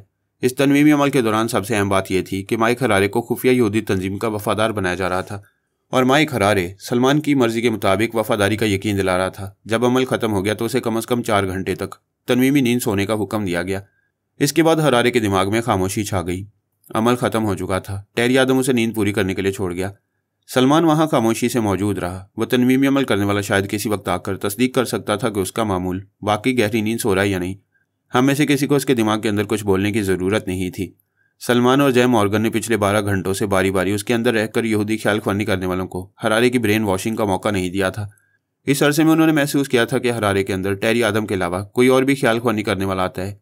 आखिरी बार तनवीमी अमल हो गया। टेरी आदम ने अपनी दानिस्ते में माइक हरारे को कट्टर यहूदी और अपनी खुफिया तंजीम का वफादार बना दिया। फिर उसे तनवीमी नींद सुलाकर चला गया तो कुछ देर बाद उसी दूसरे ख्याल ख्वानी करने वाले की आवाज़ सुनाई दी। वो कह रहा था, माइक हरारे, तुम अभी तनवीमी नींद पूरी नहीं करोगे। यह अमल अभी अधूरा है। तो मेरी आवाज़ और लहजे को अपने जहन में नक्श करो। तुमने जिस यहूदी खुफिया तंजीम की वफादारी का अहद किया है उस खुफिया तंजीम का असल सरबराह मैं हूँ। मेरी सोच की लहरें तुम्हारे दिमाग में आया करेंगी तो तुम उन्हें महसूस नहीं करोगे। वह एक्सरे मैन मार्टन था। सलमान ने मेरे अंदर आकर कहा, भाईजान, ये तो हम मार्टन रसल की आवाज़ सुन रहे हैं। उस मार्टन रसल को एक बार मैंने अपना मामूल और ताबेदार बनाया था, फिर जनाब तबरेज़ी साहब की हदायत पर अमल करके उसे छोड़ दिया था। मैंने खुश होकर कहा, चलो ये भेद खुल गया कि खुफिया यहूदी तंजीम का सरबराह मार्टन रसल है। वैक्सरे मैन मार्टन दरअसल टेरी आदम के दिमाग में रहा करता था। टेरी और दूसरे यहूदी ख्याल ख्वानी करने वाले अपने सरबराह की सोच की लहरों को महसूस नहीं कर सकते थे। टेरी आदम जब माइक हरारे पर तनवीमी अमल कर रहा था तो दरअसल अपने सरबराह एक्सरे मैन मार्टन रसल की मर्जी के मुताबिक कर रहा था। दूसरे लफ्ज़ों में यह कहा जा सकता है कि हरारे पर दरअसल टेरी आदम ने नहीं, मार्टन रसल ने तनवीमी अमल किया था। वैक्सरे मैन मार्टन थोड़ी देर तक हरारे के अंदर अपनी अहम हदायत नक्श करता रहा, फिर उसे तनवीमी नींद पूरी करने के लिए छोड़कर चला गया। अब उसे सो जाना चाहिए था। मैंने सलमान से कहा, हकीकतन हरारे पर कोई अमल नहीं हो सका है। उसका जहन थका हुआ है, थोड़ी देर इंतज़ार करो, फिर उसे 1 घंटे की नींद सुला दो। 1 घंटे बाद ये बेदार होगा तो हम इस पर अमल करके इसके जहन में ये बात नक्श करेंगे कि ये पहले भी ऐसा ही माइक हरारे था, अब भी यही है। मैं उसे हदायत देकर जाना चाहता था, फिर रुक गया। एक बार फिर नई सोच की लहरें हरारे के अंदर सुनाई दी। वो नई आवाज़ कह रही थी, माइक हरारे, तनवीमी नींद सोने से पहले मेरी आवाज़ और लहजे को अपने जहन में नक्श करो। अभी जो भी अमल हुआ है वो मेरी मर्जी के मुताबिक हुआ है, क्योंकि टेरी आदम, मार्टन रसल और दूसरे तमाम यहूदी टेलीपैथी जानने वाले मेरे मामूल और ताबेदार हैं, लेकिन वो मुझे नहीं जानते और ना ही मेरी सोच की लहरों को महसूस करते हैं। तुम भी ये जहन नशीन कर लो कि मेरा नाम दाऊद मंडोला है। मैं खुफिया यहूदी तंजीम का असल पुरस्रार सरबराह हूँ। तुम तनवीमी नींद पूरी करने के बाद मेरा नाम और मेरा तनवीमी अमल भूल जाओगे। मेरी सोच की लहरों को अपने अंदर कभी महसूस नहीं करोगे। दाऊद मंडोला बोल रहा था। मैं, सलमान और जय मॉर्गन सुन रहे थे और हैरान हो रहे थे कि इस खुफिया यहूदी तंजीम के कितने पुरस्रार सरवर हैं उस बेचारे माइक हरारे को अपना मामूल समझकर एक के ऊपर एक सरबराह चला रहा था, और हम सोच रहे थे कि इसके बाद भी कोई और हरारे के दिमाग में टपकने वाला है। हमें इसका पहले इल्म नहीं था कि कोई दाऊद मंडोला नामी यहूदी ट्रांसफार्मर मशीन से निकलकर सुपर मास्टर वगैरह को धोखा देकर यहूदी कौम की खिदमत करने इसराइल चला है। जब वो काहिरा में सानी से टकराया, उससे भागता फिर रहा था, तब हमें दाऊद मंडोला का नाम मालूम हुआ। दाऊद मंडोला का तरीक़ाकार बता रहा था कि तमाम यहूदी ख्याल ख्वानी करने वाले और इस तंजीम के तमाम आदम ब्रदर्स, हत्ता कि एक्सरेमैन मार्टिन रसल भी अपने किसी सरबराह को नहीं जानते थे। सिर्फ ब्रेन आदम को ये मालूम था कि उनका एक पुरस्कार सरबराह मार्टिन रसल है। मंडोला बड़ी देर तक हरारे के अंदर रहा और मुख्तलिफ तरीक़ों से ये इत्मीनान हासिल करता रहा कि हरारे वाकई उसका मामूल और ताबेदार बनने के अलावा खुफिया यहूदी तंजीम का वफादार बन चुका है और ख़ुद को एक कट्टर यहूदी समझ रहा है। उसने आखिर में उसे तनवीमी नींद सोने का हुक्म देते हुए कहा, अब तुम आराम से सोते रहो, तुम्हारे पास कोई नहीं आएगा। मैं इस तंजीम का सबसे बड़ा और खुफिया सरबराह हूँ। तनवीमी नींद से बेदार होकर तुम मेरा नाम और मेरा ओहदा भूल जाओगे। तुम्हारा दिमाग मेरी सोच की लहरों को महसूस नहीं करेगा और तुम गैर शऊरी तौर पर मेरे मामूल और ताबेदार बने रहोगे। फिर हरारे के अंदर खामोशी छा गई। मैंने जे मॉर्गन और सलमान से कहा, तुम दोनों अब पारस के पास जाओ। तनवीमी अमल का जो तरीक़ाकार यहाँ देखा है उसके मुताबिक मेरे बेटे को माइक हरारे बनाओ, और सलमान तुम मेरी आवाज़ और लहजे में अमल करोगे ताकि वो माइक हरारे बनने के बावजूद मेरी सोच की लहरों को कभी महसूस ना करे और मेरी हदायत पर अमल करता रहे। मैं थोड़ी देर बाद आऊँगा, तुम सुल्ताना को मेरे पास भेज दो। वो दोनों चले गए। सुल्ताना आ गई। मैंने उसे बताया कि हरारे के दिमाग में खुफिया यहूदी तंजीम के अब तक कितने सरबराह आ चुके हैं। देखना यह है कि दाऊद मंडोला के बाद भी कोई आता है या नहीं। इसलिए तुम यहाँ आधे घंटे तक रहो। कोई आए तो मुझे फ़ौरन इतला देना, मैं आधे घंटे बाद आ जाऊँगा। दूसरी तरफ पारस प्लास्टिक सर्जरी के बाद मुकम्मल माइक हरारे बन चुका था। अब उस पर तनवीमी अमल के सिलसिले में बड़ी मेहनत की जा रही थी। उसके जहन में पहले तो ये हुक्म नक्श किया जा रहा था कि वह एक्सरेमैन मार्टिन और दाऊद मंडोला की सोच की लहरों को महसूस करते हुए भी ये याद रखे कि वो खुफिया यहूदी तंजीम का ज़ाहरी वफादार बनकर उनके अहकामात की तामील कर रहे। और जैसा कि जनाब तबरेज़ी साहब के रूहानी अमल के मुताबिक कोई उसके चोर ख्यालात को पढ़ नहीं सकता है, इसी तरह माइक हरारे बनने के बाद मार्टिन रसल और दाऊद मंडोला उसके चोर ख्यालात को नहीं पढ़ सकेंगे।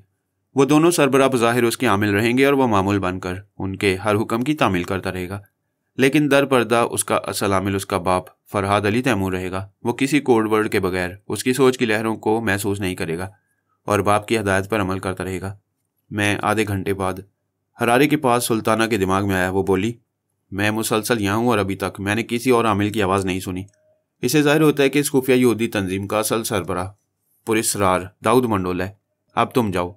जब पारस पर तनवीमी अमल मुकम्मल हो जाए तो उसे और माइक हरारे को अपनी अपनी जगह 2 घंटे तक तनवीमी नींद सोने दिया जाएगा। उस वक्त हमारे तमाम टेलीपैथी जानने वालों की ज़रूरत होगी, क्योंकि हम हरारे की जगह पारस को पहुँचाएंगे और हरारे को एक खुफिया अड्डे में पहुँचा दिया जाएगा। सुल्ताना चली गई।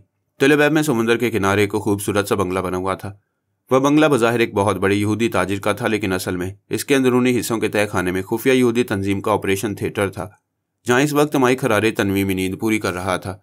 इस बंगले को बाहर से खाली और वीरान जाहिर किया जा रहा था, लेकिन आखिरी गेट पर 2 मुसल्ला पहरेदार थे। बंगले के अंदर 4 और तय खाने के अंदर हरारे के पास 2 मुसल्ला गार्ड्स मुस्ताद खड़े हुए थे। वहाँ उनकी कुल तादाद 6 थी। 2 बाहर थे, जैसा कि एक बंद और वीरान इमारत के मुहाफिज के तौर पर हुआ करते हैं। बाकी 6 गार्ड्स अंदर छुपे हुए थे। इस तरह किसी दुश्मन को शुबा नहीं हो सकता था कि माइक हरारे को इस बंगले के अंदर राजदारी से रखा गया है। उन्हें सिर्फ तेलबैब में रहने वाले अमरीकियों और सुपर मास्टर के सुराग रसानों से अंदेशा था कि वह अपने मुल्क के शातिर टेलीपैथी जानने वाले माइक हरारे को तलाश कर रहे होंगे। अगरचे इसराइली हुकाम ने अमेरिका से वादा किया था कि ज़ख्मी हरारे की तबीयत संभलते उसे वापस भेज दिया जाएगा, इसके बावजूद अमेरिका और इसराइल एक दूसरे पर भरोसा नहीं करते थे। बहरहाल हम उस बंगले के मुसल्ला गार्ड्स के दिमागों में जगह बनाने की राहें निकाल चुके थे। वक्त आने पर हमारे तमाम टेलीपैथी जानने वाले उन तमाम मुसल्ला गार्ड्स के दिमागों पर मुसल्लत होकर पारस को वहाँ पहुँचाकर हरारे को वहाँ से ला सकते थे, और हम इस मंसूबे पर 2 घंटे बाद अमल करने वाले थे। अखबारात, रेडियो और टीवी के जरिए 2 बड़ी खबरें मंजर-ए-आम पर आ गईं। एक तो ये कि वज़ीर अली को इस्लामाबाद में पहुंचे हुए 24 घंटे भी नहीं हुए थे कि उसे अगवा कर लिया गया। दूसरी बड़ी खबर ये थी कि अपोजिशन के लीडर की एक आलीशान कोठी जिसकी लागत 1 करोड़ 20 लाख रुपए थी, वो बमों से उड़ा दी गई। ऐसा करने वाले दुश्मनों का ख्याल था कि इस तरह अपोजिशन का लीडर कोठी के साथ फना हो जाएगा, लेकिन बाद में पता चला कि वो लीडर अपनी दूसरी कोठी में था, इसलिए जिंदा बच गया। अली तैमूर जो वज़ीर अली बनकर पाकिस्तान आया था, उसने खुद को ही अगवा किया था। ये मालूम हो चुका था कि हुकूमती पार्टी के लिए वज़ीर अली एक कमज़ोर मोहरा था। अगर उसे अगवा करके कत्ल कर दिया जाता तो वह कमज़ोर मोहरा मुर्दा बनकर अपोजिशन वालों के लिए मुसीबत बन जाता। अपोजिशन पर इल्ज़ाम धरा जाता कि उन्होंने बेचारे वज़ीर अली को कहीं गायब कर दिया। इससे पहले कि अली तैमूर को अगवा किया जाता वो खुद ही रूपोश हो गया। ऑपोजिशन के लीडर को पता चला कि दूसरी सुबह वजीर अली के अगवा का इल्ज़ाम उसकी पार्टी पर आयद होने वाला है, तो उसने फ़ौरन जवाबी कार्रवाई की और अपनी महंगी कोठी को अपने ही कारिंदों के जरिए बमों के धमाकों से खंडर बना दिया। वजीर अली अमेरिका में पनाह लेने वाला मफरूर पाकिस्तानी लीडर था। अपनी पार्टी की हुकूमत संभालने के बाद पाकिस्तान आया, इसलिए कुछ अच्छी शोहरत का मालिक नहीं था। अवाम को इसके मुकाबले में अपोजिशन के लीडर से ज़्यादा हमदर्दी थी, जिसे एक महंगी कोठी के साथ बमों के धमाकों से कत्ल करने की साजिश की गई थी। लोग हुकूमत पर किसी सबूत के बगैर इल्ज़ाम नहीं दे सकते थे, मगर अपोजिशन वाले यही कह रहे थे कि उनकी सबसे बड़ी मुखालिफ पार्टी ने उनके लीडर को कत्ल करने की नाकाम कोशिश की और हुकूमत ज़राए अबलाग की सहूलतों से फ़ायदा उठाकर अपनी सफाई में कह रही थी कि बैरूनी मुल्कों से आने वाले दहशत गर्दों और तकरीबकारों ने हुकूमत को बदनाम करने के लिए अपोजिशन के लीडर पर हमला किया था और उनकी कोठी को खंडर बना दिया। दोनों पार्टियों में किसी न किसी मसले पर ठिनी रहती थी। एक पार्टी कह रही थी कि तकरीबकारों ने अपोजिशन के लीडर की कोठी को जो नुकसान पहुंचा है उसका मुआवजा हुकूमत अदा करे। दूसरी कहती थी कि हुकूमती पार्टी के लीडर वजीर अली को अपोजिशन वालों ने अगवा किया, लिहाजा वो उनका बंदा वापस करें। यूं लीडर की कोठी फिर बन जाती, मगर वजीर अली को वो कहाँ पा सकते थे। दोनों पार्टियां एक दूसरे को इल्ज़ाम दे रही थी कि उन्होंने उसे कहीं ले जाकर छुपा दिया है या उसे कत्ल करके लाश कहीं दफन कर दिया है। अब वो कभी नहीं मिलेगा और वो पार्टियां एक दूसरे को इल्ज़ाम देती रह जाएंगी। शिल्पा यानी सोनिया सानी वजीर अली की बीवी और दीना दानियाल वजीर अली की बहन बनकर आई थी। उन दोनों ने स्याह मातमी लिबास पहन लिया और प्रेस वालों के सामने हुकूमत से मुतालबा कर रही थी कि वजीर अली को जल्द से जल्द पेश किया जाए। प्रेस वालों के जाने के बाद वहाँ के आला ओहदेदार उन दोनों को तसल्लियाँ देने आ रहे थे। उन दोनों का गोरा और चमकता हुआ बदन स्याह मातमी लिबास में इस कदर हसीन लग रहा था कि उन्हें देखने वाले ओहदेदारों के दिल धड़कने लगे थे।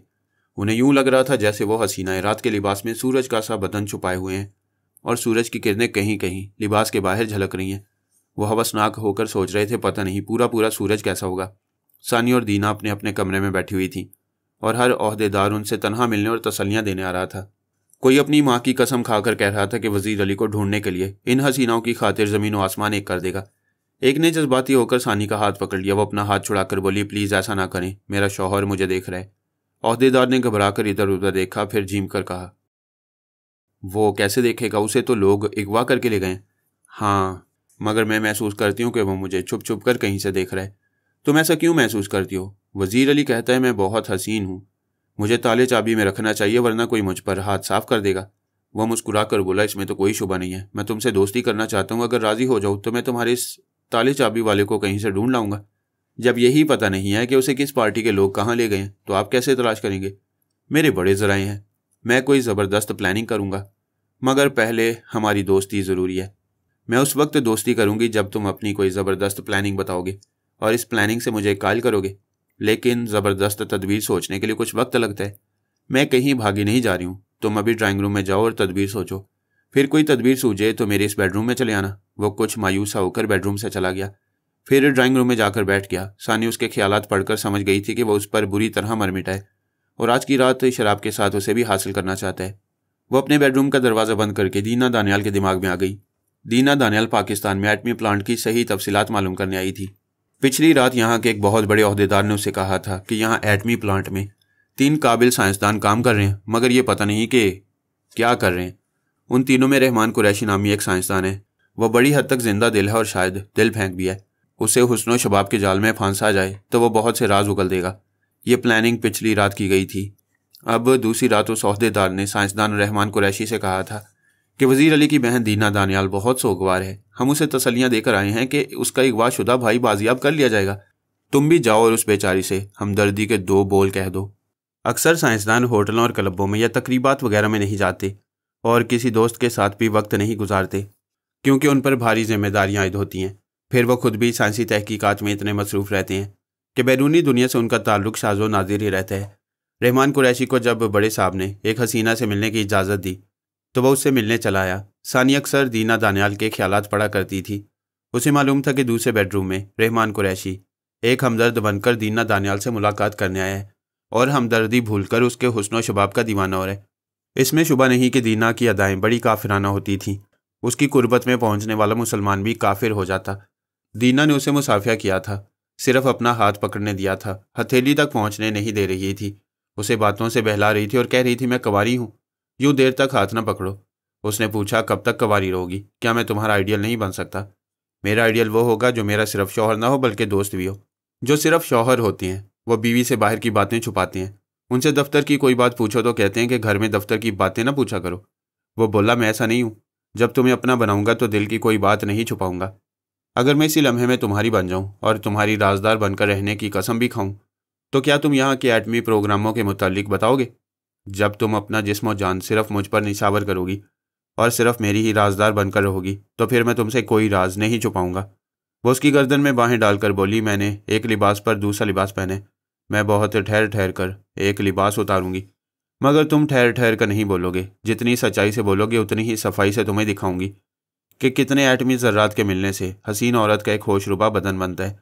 वैसी अदाओं से बोल रही थी कि वो सहरज़दा होकर रह गया। उसने बेख्तियार एटमी प्रोग्राम के मुतल्लिक बोलना चाहा। ऐसे वक्त उसने अपने दिल पर हाथ रख लिया और कराहने लगा। दीना ने पूछा, ये तो मैं क्या हो रहा है? वो कराहते हुए आगे की तरफ झुककर बोला, पता नहीं, अचानक दिल में बड़ी जोर का दर्द हो रहा है। दिल में दर्द नहीं हो रहा था, सानी उसकी खोपड़ी में रहकर उसे दर्द महसूस करा रही थी। उसे एटमी प्रोग्राम के मुतल्लिक कुछ कहने का मौका नहीं दे रही थी। दीना दानियाल अपने मकसद में कामयाब होने वाली थी। वो करीब आकर उसके शाने पर हाथ रखकर बोली, लंबी लंबी सांसें लेते रहो, शायद कुछ अफाका होगा, वरना मैं फ़ोन करके किसी डॉक्टर को बुलाऊंगी। वो लंबी लंबी सांसें लेने लगा। सानी उसके दिमाग से थोड़ी देर के लिए निकली, फिर उस ओहदेदार के अंदर पहुंची जिसने बेडरूम में उसका हाथ पकड़ा था। अब ड्राइंग रूम में बैठा सानी को हासिल करने की प्लानिंग सोच रहा था।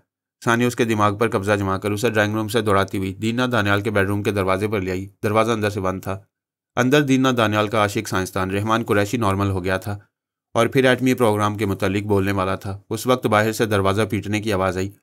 फिर सानी की मर्जी के मुताबिक ओहदेदार ने कहा, दरवाज़ा खोलो, हम पुलिस वाले हैं। दरवाज़ा ना खुला तो हम तोड़कर अंदर आ जाएंगे। दीना दानियाल झुंझला गई। बनता हुआ काम बिगड़ रहा था। वो गुस्से से चीख कर बोली, है क्या बदतमीजी है? क्या इस मुल्क के पुलिस वाले इस तरह रात को किसी के भी कमरे का दरवाज़ा तोड़ने चले आते हैं? रहमान कुरैशी ने दरवाजे के करीब आकर पूछा, ऑफिसर तुम कौन हो? क्या तुम्हें मालूम है कि इस मुल्क का एक साइंसदान रहमान कुरैशी यहाँ मौजूद है और वही तुमसे मुखातिब है?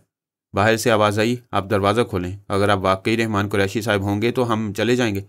उसने आगे बढ़कर दरवाज़ा खोला, फिर ठिठक गया। वहाँ कोई पुलिस वाला नहीं था, वही ओहदेदार था। उसके हाथ में एक रिवॉल्वर था।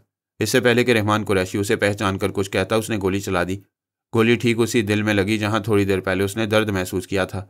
वो जवानी का एटम बॉम्ब हासिल करने के लिए लंबी लंबी सांसें लेने की कोशिश करने लगा, मगर अब एक भी सांस लेने के काबिल नहीं रहा था। फर्श पर मुर्दा पड़ा हुआ था। गोली मारने वाले ने सानी की मर्जी के मुताबिक दीना दानियाल से कहा, मैं इस दरवाजे से लगा सुन रहा था, तुम इस गधे से एटमी राज उगलवा रही थी। इस रिवॉल्वर की दूसरी गोली तुम्हारा काम भी तमाम कर सकती है, मगर तुम हमारी पार्टी के एक लीडर वजीर अली की बहन हो, इसलिए तुम्हारी पहली गलती मुआफ़ कर रहा हूँ। आइंदा इस मुल्क में रहकर एटमी प्रोग्राम की कोई बात ना करना। वो पलट कर जाना चाहता था। दूसरे बेडरूम से सानी निकली। वो कुछ बोल नहीं सकती थी क्योंकि गोली चलाने वाले आलाकार के दिमाग में थी। वो दीना दानियाल को दिखाने के लिए कातिल के हाथ में रिवॉल्वर को देखकर सहम गई। फिर ख्याल खोनी के जरिए कातिल को वहां से भगाया। वो कोठी के अंदर से भागता हुआ बाहर आया। अपनी जेब से रुमाल निकालकर रिवॉल्वर के दस्ते को साफ किया, फिर इस रुमाल से रिवॉल्वर को पकड़कर अपनी पेशानी पर गोली मारी। सानी ने दिमागी तौर पर हाजिर होकर देखा। दीना दानियाल अपने बेडरूम में गुमसुम खड़ी हुई थी और दरवाजे के बाहर खड़ी हुई सानी को देख रही थी। सानी ने पूछा, दीना, ये कत्ल होने वाला कौन था और वो कातिल, क्या इन दोनों को तुम पहचानती हो? वो बोली, पता नहीं वो कौन मरदूद था, मेरा बनता हुआ काम बिगाड़ कर चला गया। ये कुरैशी अभी एटमी राज उगलने वाला था। सानी ने कहा, क्या तुमने कोठी के बाहर फायरिंग की आवाज़ सुनी है? शायद वो कातिल किसी और को भी गोली मार कर गया है। तुम बड़े साहब को फ़ोन करके यहाँ के हालात बताओ, मैं बाहर देख कर आती हूँ। वो कोठी के बाहर जाने लगी। दीना दानियाल ने रिसीवर उठाकर बड़े साहब से रब्ता किया, फिर उसे रहमान कुरैशी के और एक कातिल के बारे में बताने लगी।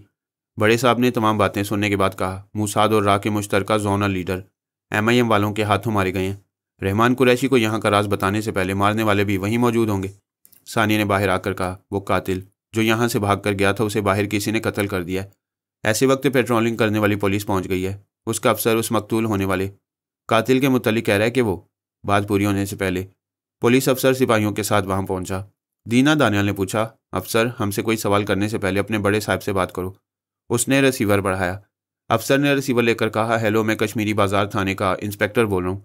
गश्त करते हुए इधर आ निकला था, क्या आप वाकई बड़े साहब हैं? जवाब मिला, रिसीवर रख कर उठाओ, दोबारा मेरे नंबर डायल करो, मुझसे ही रब्ता होगा। क्या तुम मेरी आवाज़ नहीं पहचान रहे हो? बेशक पहचान रहा हूँ, लेकिन मैं अपनी तसल्ली के लिए फिर से नंबर डायल करूँगा, आप रिसीवर रख लें।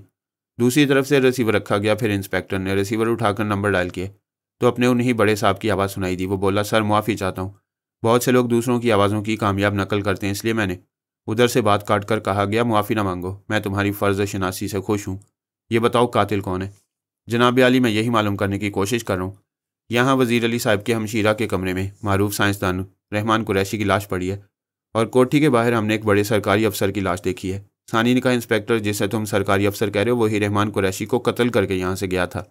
दीना दानियाल ने कहा, मैं चशमदीद गवाह हूँ, कातिल को अच्छी तरह पहचान सकती हूँ। बड़े साहब ने फ़ोन पर इंस्पेक्टर से कहा, वज़ीर अली के अगवा किए जाने के बाद उसकी बहन और बीवी पहले ही सदमात से दो चार हैं। उन्हें सवाल जवाब के जरिए परेशान न करो। ये दोनों कत्ल MIM की तंजीम के मुजाहिदों ने किए हैं। पिछले ही दिन तमाम थानों को इस सिलसिले में कहा गया था कि वह जल्द से जल्द MIM वालों को ढूंढकर गिरफ्तार करें। तुम्हें यही करना चाहिए। दोनों लाशें वहाँ से उठवा लो। इंस्पेक्टर और सिपाही हुक्म की तामील करते हुए वो लाशें उठाकर MIM के खिलाफ रिपोर्ट दर्ज करने चले गए। उनके जाने के बाद सानी ने दीना दानियाल से कहा, यह रहमान कुरैशी तुम्हें बड़े बड़े राज बता सकता था, अब क्या करोगी? वो बोली, मैं किसी मिशन में नाकाम नहीं रही। आज पहली बार बहुत बड़ी नाकामी हुई है। पता नहीं ये MIM वाले यहाँ कैसे चले आए हैं। मूसाद के हेडक्वार्टर से ही मालूम हुआ था कि MIM वाले सिर्फ इसराइल के खिलाफ हैं। सानी ने कहा, उनकी मालूमात बहुत वसी हैं। उन्होंने पाकिस्तान में भी यहूदियों की बू सूंघ ली है। मुझे तो ये अंदेशा है कि तुम्हें भी यहूदी की हैसियत से ना पहचान गए हो। दीना सोच में पड़ गई। फिर बोली, मैंने सुना है कि MIM में टेलीपैथी जानने वाले भी हैं। आज ये सच समझ में आ रहा है। रहमान कुरैशी को यहाँ के सरकारी ओहदेदार ने कत्ल किया। अगर वो ओहदेदार मुहिब वतन था और एटमी प्रोग्राम को जाहिर नहीं होने देना चाहता था तो बाहर MIM वालों ने उसे क्यों कत्ल किया? दरअसल उनका कोई ख्याल ख्वानी करने वाला उस सरकारी ओहदेदार को अहलकार बनाकर लाया था। उसने ओहदेदार के जरिए कुरैशी को कत्ल कराया। फिर वो कत्ल करके कोठी के बाहर गया तो उस ख्याल ख्वानी करने वाले ने ओहदेदार को भी कत्ल कर दिया। यही बात समझ में आती है। मैं तो ये सोच रही हूँ कि जब वो लोग एक एक यहूदी को ठिकाने लगा रहे हैं तो क्या वो तुम्हें नहीं पहचान रहे होंगे? और क्या मुझे भी एक हिंदू औरत शिल्पा के रूप में नहीं देख रहे होंगे? मैं तो यहाँ आकर मुसीबत में फंस गई हूँ। रहमान कुरैशी जैसे आखिरी अहम मोहरे को मारकर अब मुझे अंदेशों में मुब्तला कर दिया गया है। मैं एक सुराग रसां की हैसियत से पहली बार नाकाम होकर यहाँ से जाऊँगी। सानी ने कहा, वापस जाना नसीब होगा तब जाओगी। मुझे तो अपनी उम्मीद नहीं है। एक खौफ समाया हुआ है कि दुश्मन हमें पहचान कर नज़रअंदाज कर रहे हैं। भला पहचानने के बाद हमें यहाँ तकरीबकारी के लिए ढील क्यों देंगे? तुम परेशानी में ये नहीं समझ रही हो कि एटमी राज बताने वाले को मार डाला गया और तुम वो राज सुनना चाहती थी मगर तुम्हें छूट दी जा रही है। वाकई ये पहलू गौरतलब है। मैं इस मुल्क का बहुत बड़ा खुफिया राज मालूम करने के लिए कुरैशी को फांस रही थी मगर दुश्मनों ने मुझे जिंदा छोड़ दिया। हमें समझना चाहिए कि उन्होंने हमें जिंदा क्यों छोड़ा हुआ है। सीधी सी बात यही समझ में आती है कि वो हमारे पास आने वाले या दूर से रब्ता करने वाले मुल्क दुश्मन अनासिर को पहचानते हैं, फिर उन्हें मौत के घाट उतार देते हैं। तुमने इस्लामाबाद में रहने वाले मूसाद के जोनल लीडर से रब्ता किया था। उस लीडर के पास कराची का जोनल लीडर आया हुआ था। इस तरह उन दोनों को कत्ल कर दिया गया। फिर रहमान कुरैशी तुम्हारे पास आया, उसे भी ठिकाने लगा दिया गया। इन MIM वालों ने हमें आलाकार बनाया हुआ है, इसलिए हमें कत्ल नहीं करते, हमसे फ़ायदा उठाते हैं। बेशक यही बात है। अब तो दानिशमंदी यही है कि हम यहाँ रहकर दुश्मनों के आलाकार ना बने। दीना दानियाल ने रिसीवर उठाकर बड़े साहब से रब्ता किया। फिर उसे बताया कि MIM की टेलीपैथी जानने वाले उसे और शिल्पा को आलाकार बनाकर अपने मकासद हासिल कर रहे हैं। उन्हें इस मुल्क में नहीं रहना चाहिए। बड़े साहब ने कहा, तुम यहाँ मैदान छोड़कर भागने नहीं आई हो। तुम्हारी और शिल्पा की हिफाजत के लिए सख्त इंतजाम किए जा रहे हैं और ये तुम दोनों के लिए खुशी की बात होगी कि इस्लामाबाद में मूसाद का नया जोनल लीडर आ गया और वो योगा का माहिर है। कोई दुश्मन टेलीपैथी जानने वाला उसे जेर नहीं कर सकेगा। ये वाकई खुशी की बात है। मैं भी योगा की माहिर हूँ। सिर्फ शिल्पा पराई सोच की लहरों को महसूस नहीं कर सकती। दुश्मन उसके जरिए मेरे करीब आ सकते हैं। बेहतर है कि मैं शिल्पा से दूर रहा करूँ, यही मुनासिब है।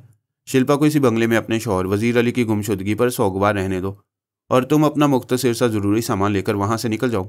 अभी 15 मिनट में एक सफ़ेद कार तुम्हें लेने आएगी। वह रिसीवर रखकर एक छोटी सी अटैची में अपना ज़रूरी सामान रखने लगी और शिल्पा से कहने लगी, ये ऊपर से हुक्म आया कि तुम इसी बंगले में रहोगी। मैं अभी दूसरी जगह शिफ्ट कर रही हूँ। तुम कहाँ जा रही हो?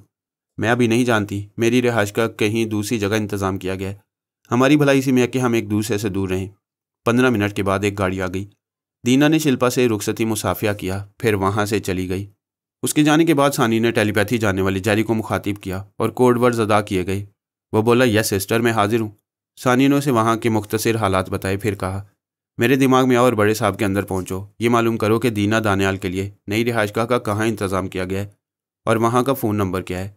वो सानी के पास आया। सानी ने उसे बड़े साहब के अंदर पहुँचा दिया। फिर खुद ये मालूम किया कि जो नया जोनल लीडर आया है उसका इस्लामी नाम नईम शहराज है और वह बड़े साहब की कोठी के नेक्सी में रहने आया है।